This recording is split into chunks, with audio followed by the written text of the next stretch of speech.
sila guys. Ayan, nagluluto tayo ng adobong manok. Ito, binigisa ko na yung bawang, sibuyas at saka luya. Ngayon, lagay natin yung manok. Blinanch ko yung manok para hindi siya madugo, matanggal yung mga dumi. Blinanch ko siya sa lemongrass. Yan. Marami. At kumit ilamsit.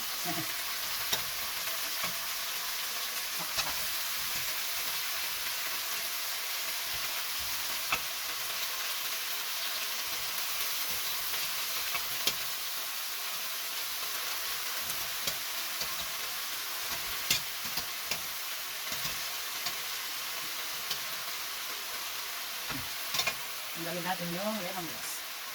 Okay. Bisa-bisa lang natin. Bisa-bisa. Bisa-bisa. Yung lemongrass.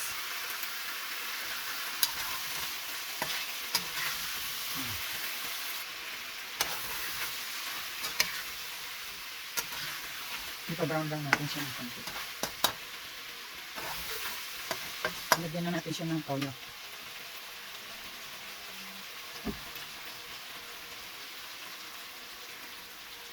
Para manuot na kagad yung lasa.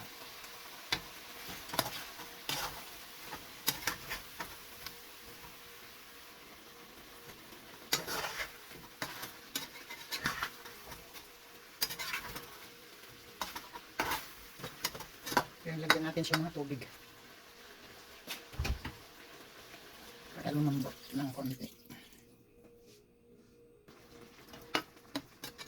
Lutuin natin siya ng konti. Takpan muna natin para lumambot. Lagyan natin siya ng bay leaf. Tatlo. Apat. Saka full peppercorn. Buo na paminta. Yan. Para mas mabango. Yan. Ayan lang natin siya na lumambot. Gusto ng asawa ko yung manghang-anghang, kaya lagyan natin siya ng sili. Kahit ano lang, 3 piraso.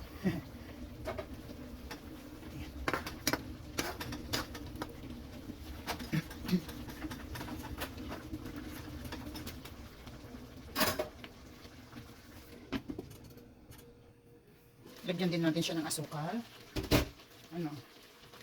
Isang kutsara lang. Para lang may siya. May balance sa niya, sa alat niya, sa toyo.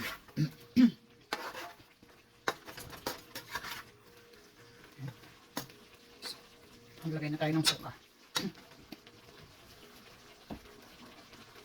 4 na kutsara ang asukal.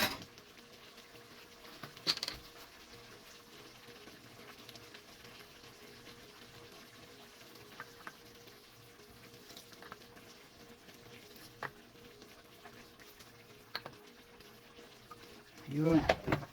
Ang bango. Huwag muna natin haluin dahil nakalagay tayo ng suka. Guys, tignan na natin kung luto na. Maglagay tayo ng oyster sauce na 1 tablespoon para mag-shiny. Ubus na rin. Yun. Bango. Bango dahil sa tanglad. Ay, sa bay leaf.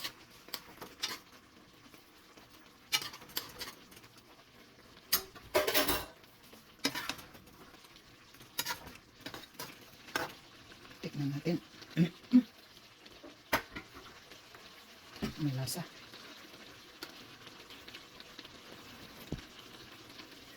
Sarap na.